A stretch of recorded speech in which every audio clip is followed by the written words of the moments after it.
This is me, R28J, Mabuhay World, Mabuhay Dubai. And for today's video guys, gumawa ako ng lumpiang Shanghai. Ginawa ko siya kagabi. So ngayon, kainin natin, samahan nyo ako, magmukbang tayo for today's video. So ito na pala guys yung naluto kong mga lumpia. Ayan o. See? Napaka golden brown. Ayan o. Ganda ng pagkakaluto o. Mukhang crunchy. Tingnan natin. And then, meron akong sausawan dito na suka. Tapos, meron din akong ketchup. Ayan. So, unang kagat para sa inyo guys. Tingnan natin. Sa ketchup muna tayo.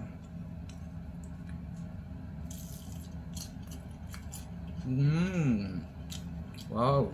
Winner. Sarap.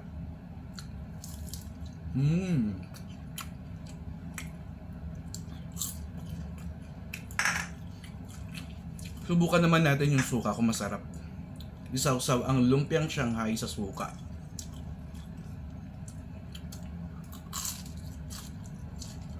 Ang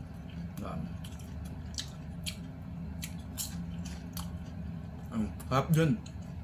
Kumbaga, nagko-complement yung ano niya, yung lasa. Pero mas bet ko pa rin yung ketchup. Guys, oh.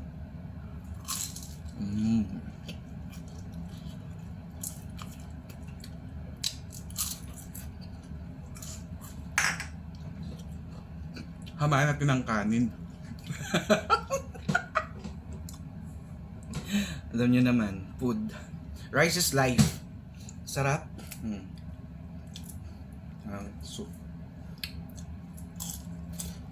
Kung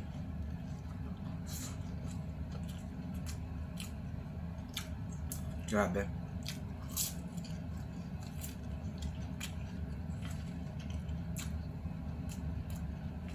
Alam niyo guys, yung yung lumpia, madali lang siyang gawin talaga. Ang problema lang kasi masyado siyang mabusisi. Like, kailangan mo mag-slice ng sibuyas, ng parsley, and then ng carrots na kailangan sobrang pino. Alam mo yun? Yun lang naman nagpapatagal doon. Siyempre yung pinaka-last part, yung pagbabalot. Grabe no?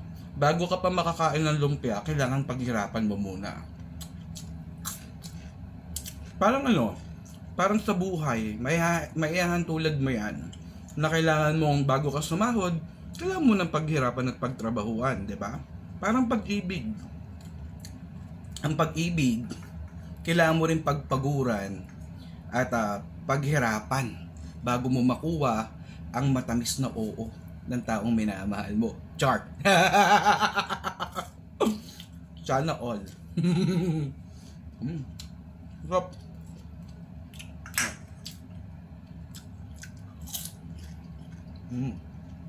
Grabe guys, yung crunchy, yung lasa, ang sarap. Pagdating sa seasoning, kayo nang bahala mag-adjust guys. Ako kasi gumagamit ako lagi ng Magic Sarap. Yan. Lagi nagpapasarap sa ating mga lutuin. Kaya ano pa inaantay nyo? Mag-Magic Sarap na kayo. Dahil dito nakikita ang magic ng pagmamahal. So, if you like this video, follow for more R28J. Ciao guys!